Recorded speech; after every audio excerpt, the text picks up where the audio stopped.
Hello, how are you? Hope you are doing well. Today I am going to take up a lesson from NCERT's English textbook for class 11.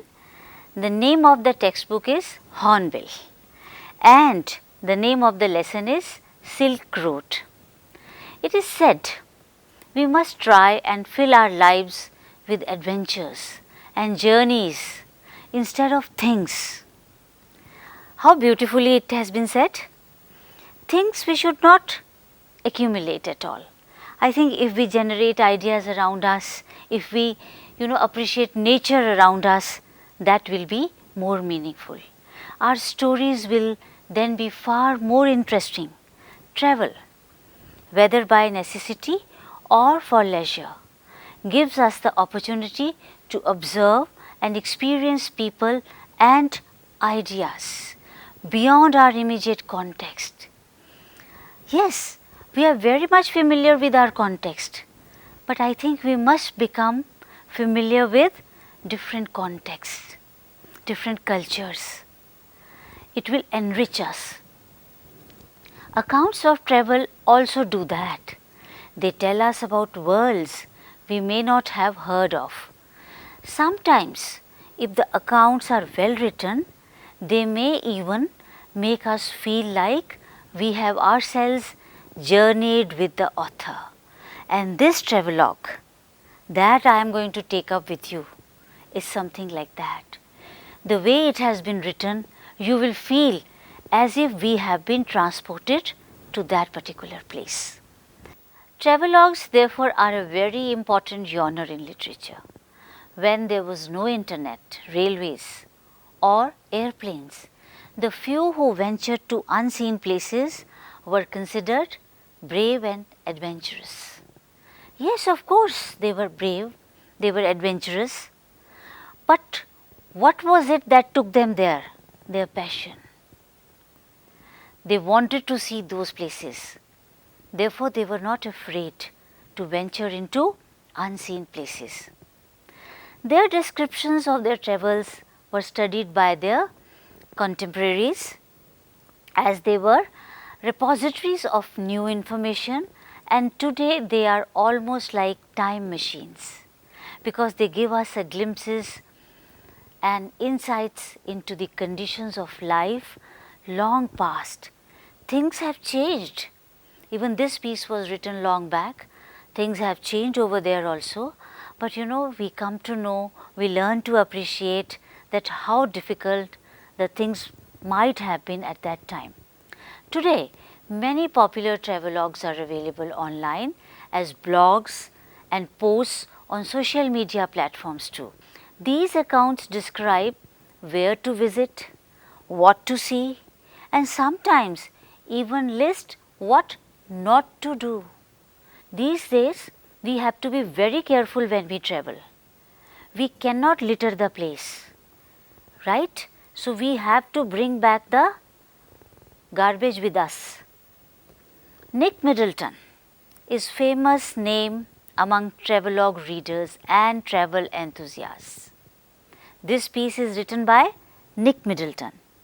He is an award-winning geographer, writer, TV presenter, environmental scientist and university lecturer from Britain. He has authored 7 travel books in which he describes his adventures in some of the world's most challenging terrains. According to Middleton, his love for travel was inspired by books from his childhood. He used to read Tintin, that we know, and he thought if Tintin can go to different places, he can also go. So, he started going. These include his family's World Atlas and the famous comic book series Adventures of Tintin and children's adventure novel by the author Willard Price. Today, Middleton works and communicates on a wide variety of environmental issues and travel topics, diverse audiences. The lesson Silk Road that we will take up today presents a travelogue chronicling the panoramic Mount Kailash. This is also an account of Middleton's adventures on one of the world's oldest highways. You must have read in your history books about Silk Road. If you have not read, then please Google it. You must read about it. Now that I have given you this introduction, what do you expect from this lesson? Why don't you note down in your notebooks some of your expectations that what is going to come through this lesson? Will it be a description of the author's experiences of scaling the hilly terrain, of the exotic places he visits en route, and of the details of the lifestyle of hill folk? Or do you think he comments on the nature of English spoken by guides, the challenges of communicating with strangers? Perhaps he had to guess the meanings of words from other languages based on the situation and expressions, right? So, these are some of the things we will come across. How he negotiated language, how he went through that hilly terrain, what was his experience. So, we are going to take the journey along with him. Are you ready for the journey now? Please open your books on page 74 and we are ready to start the journey. Before we start reading, keep an eye out for these situations in the text. Now, are you familiar with these words and phrases?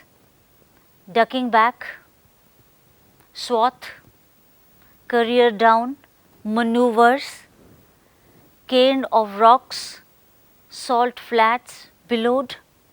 These are some of the words that have come in the lesson. As you all know that we must try to get the meaning from the context. Well, if you don't get the meaning, then it's better to refer to the dictionary and find out the exact meaning as per the context. But try to get the meaning from the context. You can open page 74 of your textbook and identify the expressions I just used. You will see that their meanings can be inferred from the text. For our convenience, I have divided the text into 3 parts. I am going to start with the first part of the travelogue. Part 1 of the travelogue begins with a vivid description of the scene. Now, notice the use of language. A flawless half moon floated in a perfect blue sky. How beautifully it has been described. Blue sky, absolutely clear because there is no pollution, and flawless half moon. I think it's now clear. The picture has become clear in front of our eyes. It's so vivid. On the morning, we said our goodbyes. Extended banks of cloud like long French loaves glowed pink as the sun emerged to splash the distant mountain tops with a rose tinted blush. Now that we were leaving Ravu, Ravu is the name of the place, please note down in your notebooks. Lamo said she wanted to give me a farewell present. One evening I had told her through Daniel that I was heading towards Mount Kailash to complete the Kora. Now, why do you think he says that he told her through Daniel? Why is it so? Because of the language. She must not be knowing the author's language and vice versa. Maybe Daniel knows the language, so he was able to help convey the message. And then she had said that I ought to get some warmer clothes. Mount Kailash, as we all know, is a very cold place. So she said that you don't have enough warm clothes, you must have that. And what is a Kora? Isn't it a new word that we have come across? Can you guess the meaning? Kora is a Tibetan word that translates to circumambulation or revolution in English. Kora also refers to the act of showing reverence to what the Tibetans believe to be holy and sacred. After ducking back into her tent, who? The girl who wanted to give warm clothes to the author. She emerged carrying one of the long-sleeved sheepskin coats that all the men wore over there. Sitan sized me up as we clambered into his car. Ah yes, he declared. Drokpa sir. This refers to the people who wander as nomads, shepherds in the region of Tibet. So Drokpas, they have started their journey. So another word which is different is Dropka, which means shepherds or nomads, and that is their profession over there. We took a shortcut to get off the Changtang. The Changtang is a high altitude plateau in western and northern Tibet extending into southeastern Ladakh with vast highlands and giant lakes. From eastern Ladakh, Changtang stretches approximately 1600 kilometers east into Tibet.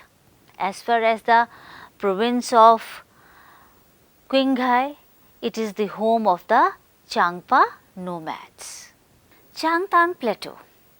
Let's pause here for a minute and let's try to understand what is the situation today, because many visitors are going there.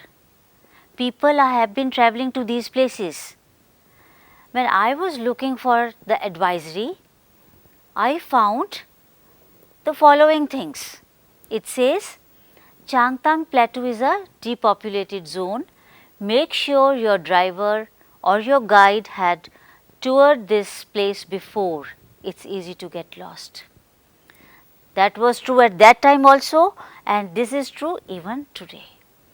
Second thing, you have to be very strong to go through the Changtang Plateau adventure. Make sure you are capable of this rough trip. Now, why is it rough? Rough doesn't mean in terms of that it doesn't have good roads, because high altitude, you might get breathing problems. So, you have to be a strong person. Another thing that I came across was, before entering the depopulated zone, prepare yourself some clothes, food, water and some necessary drugs. These things are not available over there. Therefore, one has to go there prepared. There are more things to it. It says whether you drive there or rent a SUV, do choose a good one with GPS. Why? Why do you think so? Because there are chances that one might get lost. It also says because this zone is a nature reserve, you do not want to litter around. Bury the biodegradable waste and take the non-biodegradable waste out of the plateau. Clear-cut instructions are given to the tourists. I think it is the responsibility of all of us to keep this planet clean. It also says, mind the wildlife living there. We must not disturb them. So, I was looking for Tangzang plateau. How do people go there? Why do people go there? And I came across these instructions, which I thought I must share with you, because they are applicable to us even today. Let's continue. Sitan knew a route that would take us southwest, almost directly towards Mount Kailash. So, that means the driver of the vehicle, Sitan, was well versed with the area. he knew how to reach Mount Kailash. It involved crossing several fairly high mountain passes. He said, "But no problem, sir," he assured us, "if there is no snow." "What was the likelihood of that?" I asked. "Not knowing, sir, until we get there." Students, whenever Sitan is speaking, underline those sentences. Later at the end of the lesson, we will discuss about difference in language. Let's continue. From the gently rolling hills of Ravu, the shortcut took us across vast open plains with nothing in them except a few gazelles that would look up from nibbling the arid pastures and frown before bounding away into the void. They did not like the disturbance of the vehicle. Further on, where the plains became more stony than grassy, a great herd of wild ass came into view. Sitan told us we were approaching them long before they appeared. "Kayang," he said, pointing towards a far off pall of dust. "Kiang." It is the wild donkey species that can be found in the cold region of Tibet. It is also found in Nepal and India, in the regions that have low temperature and snow. When we drew near, I could see the herd galloping en masse, wheeling and turning in tight formation as if they were practicing maneuvers on some predetermined course. How beautifully the author has described, as if those animals were practicing maneuvers like some military formation. Let's continue. Plumes of dust billowed into the crisp, clean air. Plumes of dust. Generally, plumes are used with birds, but here he is saying plumes of dust billowed into the crisp, clean air.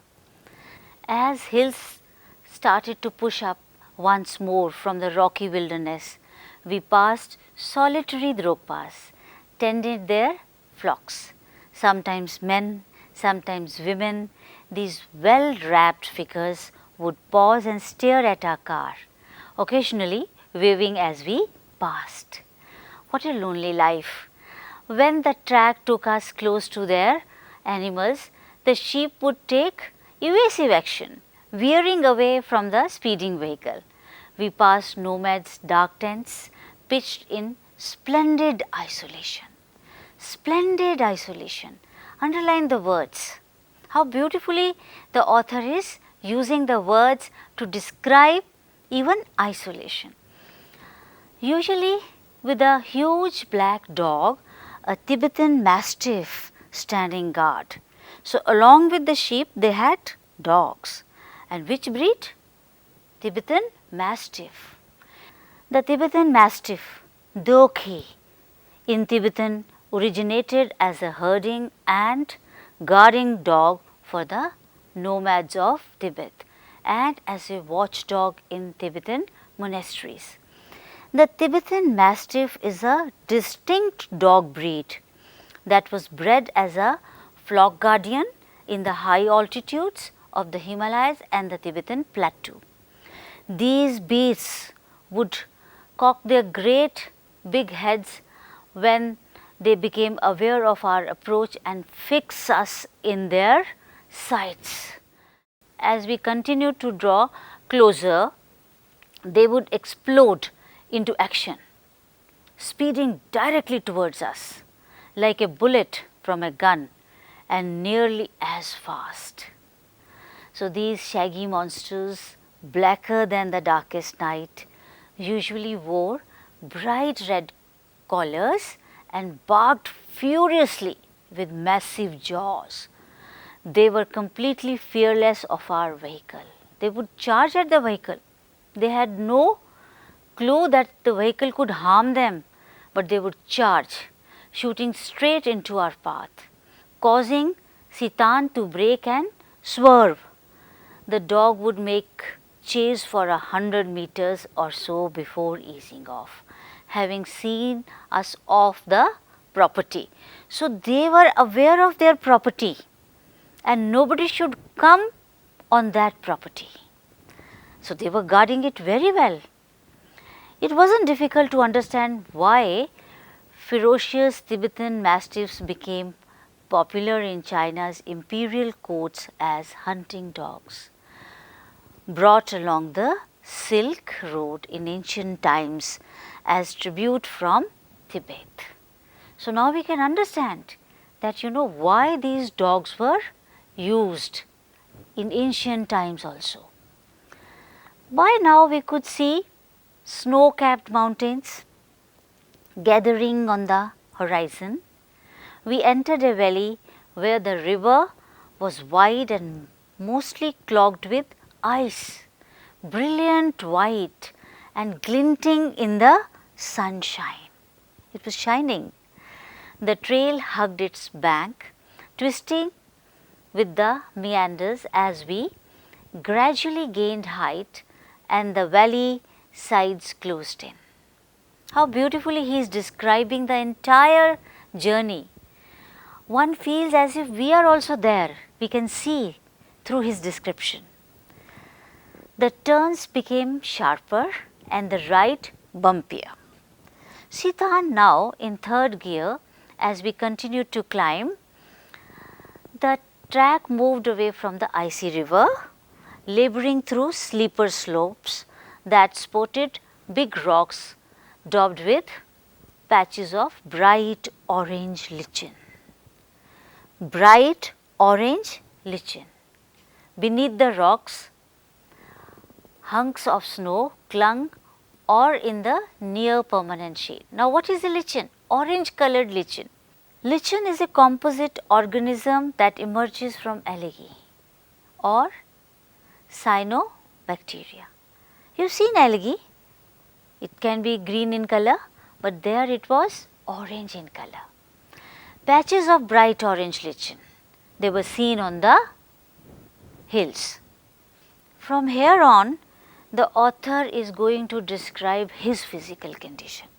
Till now he was talking about the scenery, the things that he was coming across.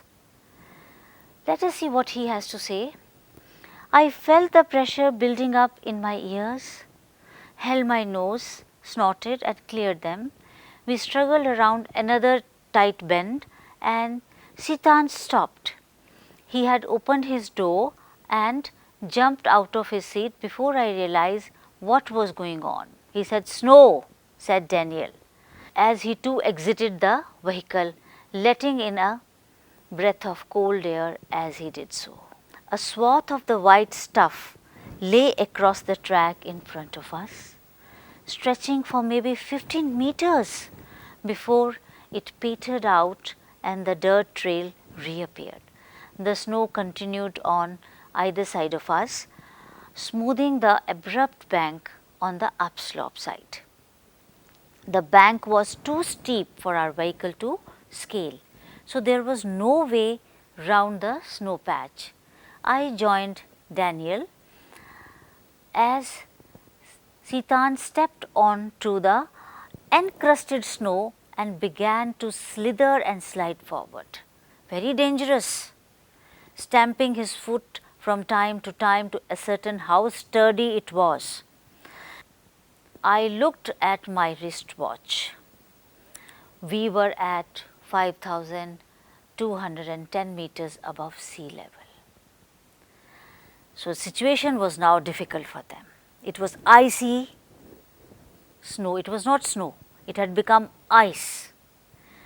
Now, how do they move on? Now, they are going to assess the situation. Let us see what they have to share with us. The snow did not look too deep to me, but the danger was not its depth. Daniel said, so much as its icy top layer, if we slip off, the car could turn over.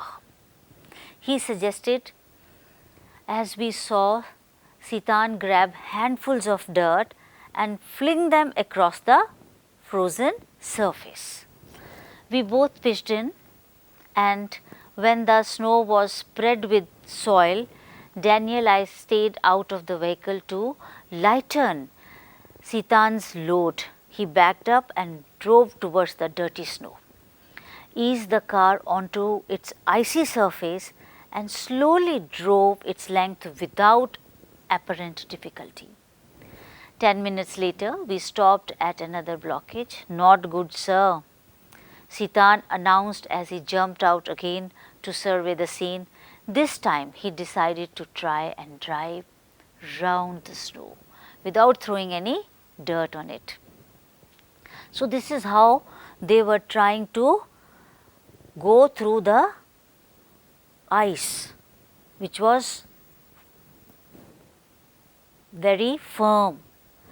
The slope was steep and studded with major rocks, but somehow Sitan negotiated them, his four-wheel drive vehicle lurching from one obstacle to the next. In so doing, he cut off one of the hairpin bends regarding the trail further up where the snow had not drifted. What a difficult terrain! The way it is being described, I think we can all imagine that it must have been very terrifying. Every now and then, there is a blockage, there is snow, it is dangerous, but somehow their driver, Sitan, was able to manage. What does this show about Sitan? Was he a good driver? Yes, of course. Did he know his route very well? He knew his route very well. And these days also, when people plan their journey over there, this is the first instruction that is given to the tourists. Students, have you realized how beautifully the author has described the terrain? The terrain is so terrifying, so difficult.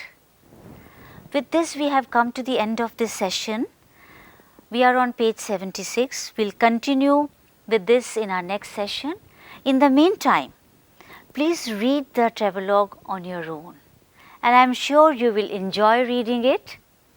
Thank you.